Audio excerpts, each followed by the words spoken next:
Hey y'all, and welcome to my channel. I've got another sweatshirt upcycle video for you using these two photos from my Pinterest board as inspiration. We'll be merging a sweatshirt with another shirt. All right, so I've picked up this hoodie at a thrift store, and then also this flannel shirt, and so that's what I'm going to be using to make this. Now I tried it on and I placed pins like right above my bust line because that's where I'm going to join the sweatshirt to the flannel shirt. So the first thing I'm going to do is fold it in half with the front seam to one side, lining up the side seams, and then the center of the back. And this is just going to help me cut it evenly. Now, I think I'm actually going to do mine where it's higher in the front and lower in the back. Well, we'll see what happens. You just want to make sure everything's lined up so that it's all nice and even.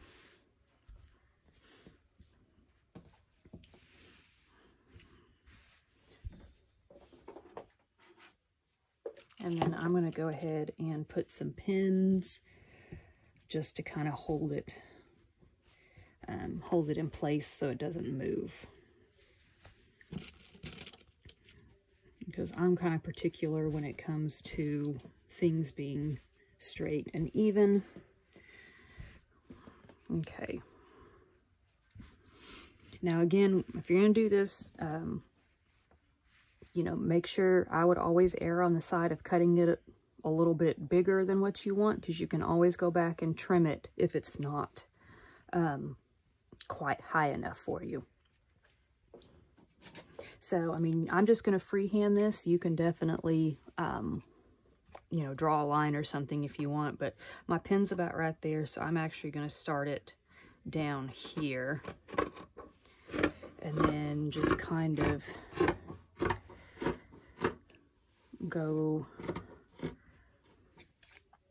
like that. And then once I get to the back or to the side seam,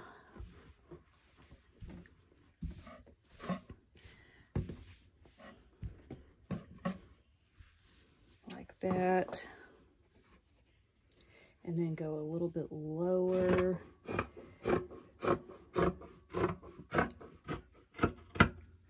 And then, of course, I'll keep that extra piece. I can make pockets or something out of it. So now that I have it cut, I'm going to try it on again. Make sure that, you know, I like where it's cut off. Or if not, then I will cut it off a little bit higher until I get to where I want. Now, remember that you will be sewing another shirt on here. So there will be about 1/2 inch seam allowance. So just make sure you factor that in, that you allow a little bit extra for your seam allowance. All right, so it still was a little bit too long, so I just tried it back on again and then recut, took off another couple inches there. Now, I am using a hoodie and a flannel shirt that's actually one size bigger than what I normally wear, just because I want it to be a little bit oversized and baggy. Now what I'm going to do is take my flannel shirt, and I've got it buttoned down the center, and I'm just going to lay it on top and match the shoulder seams. Now just be aware that on a lot of shirts, the seam that's up here at the shoulder is not actually on the top of your shoulder. Like this one here, you'll see the top of the shoulder is actually here, up here at the top where the seam is here. So it should lay pretty much how it's supposed to. So you just want to make sure that that's, you have it laying correctly. Otherwise it could throw off the shirt. You just want to kind of match your centers there, your shoulder seams there. Make sure that your center's in your center. Okay. Like that. All right. So now you need to decide if from the bottom of here, if this is going to be long enough for you. You're going to want to make sure you cut off below your sleeve. But if you wanted a little bit longer, you could pull it down. I think mine's actually going to be fine. So I'm just going to leave it with the shoulder seams touching. Now, to make this easier to cut it, because you want to basically follow the curve. So there's one or two ways you can do it. You could either tuck it inside like that, so that, you know, you have a curve to cut here, or you can do the same thing we did with the sweatshirt and match centers, fold it in half with the center front, the side seam in the middle, and then the center back, and then lay it on there. And that's what I'm going to do. So let me get them positioned, and then we'll cut.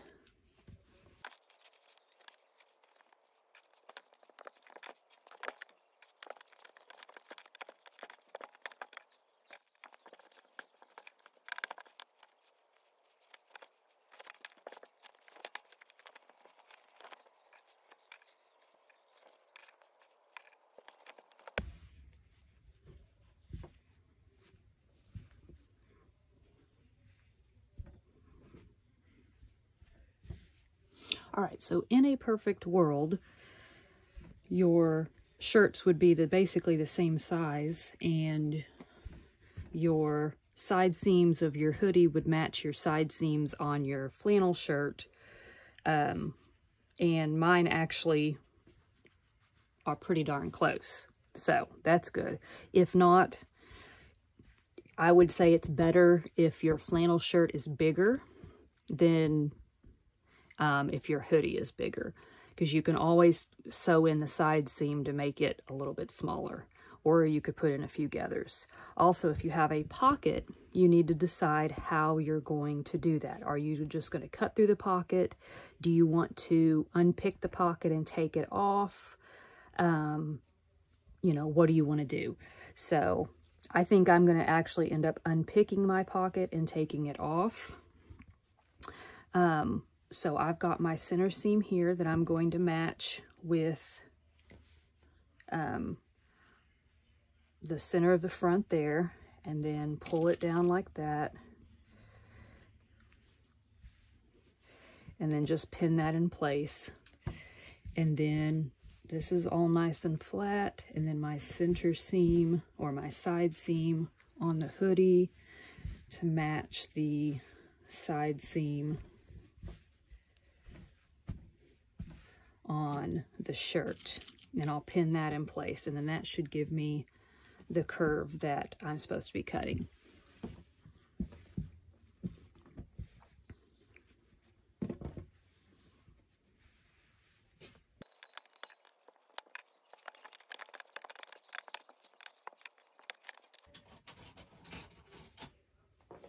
All right, now I've decided, rather than just going ahead and cutting it, I'm actually going to mark it with some chalk first. That way I can unpin everything and really see how I like it. So I'm just going to take my chalk pencil and just mark the line as a guide. And then I will go ahead and unpick or unpin the sweatshirt.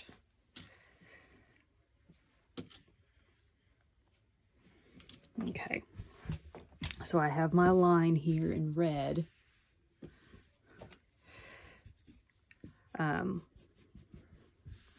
As far as where my cutting line is.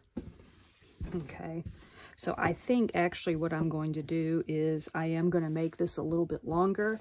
I just think at the end, it'd be easier for me to cut it off shorter if I wanted it versus it ending up too short.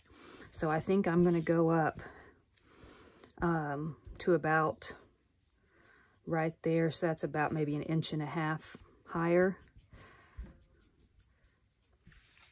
And I'm gonna cut off a little bit higher. I'm also gonna go and unpick the pocket. So let me draw my new line, unpick the pocket, and then I will cut my new line. All right, so I've just taken off the pocket at the top because I think I'm actually gonna leave it and sew it back on when I'm done. And I cut off the higher line there. So this is the part of the shirt that's left over, this top part with the collar and the sleeves, which of course I'm going to keep because honestly you could do the same thing in reverse, like one of the previous pictures, and do the sweatshirt at the bottom, or heck, I can add it on to a denim shirt or something. So, you know, that's definitely a keeper. So now all that's left is I'm going to put the shirt back together and button it up, and then pretty much just sew it on to the sweatshirt. So I just want to make sure that my side seams match, and pretty much center front, center back matches like this. So you want to do it right sides together. Make sure the front of your hoodie and the front of your flannel shirt are going the same direction. And then we are going to pin and sew. Now you could, instead of sewing right sides together, you could sew it with the shirt, the shirt on top and leave that little raw edge. You could either do it with the sweatshirt or with the flannel shirt and sew it on top and leave the little raw edge. I'm going to just sew it together like I normally would in a seam, and I'm just going to use about a 3/8 of an inch seam allowance, which is how thick my presser foot is. And then I will just sew all the way around using a straight stitch, and we'll see how that turns out. All right, so I've got it all sewn together. As I said, if they don't match, it's better that your flannel shirt or the shirt on the bottom is bigger than the shirt on the top, because you can always run either a little gathering stitch, especially over the bust area, or you could take in the side seams to make it smaller and fit. And I decided to make mine longer in the back or the top shirt. You could definitely do yours straight across and do, you know, so it all looks the same. Since I had a pocket, I decided to go ahead and leave that on. So I had just unpicked it at the bottom. So what I'm going to do now is just flip it up, and then I'll pin it back into place and then finish sewing it here onto the top, just making sure I catch just the top portion. So I really like the way this turned out. It's nice and comfy and cozy, and it cost me about $5 to make since I thrifted both of my shirts. I hope this will give you guys some inspiration to shop your closets or a thrift store and make a garment unique to you. I hope you guys will like and subscribe to my channel for more great upcycling and crafting and sewing videos.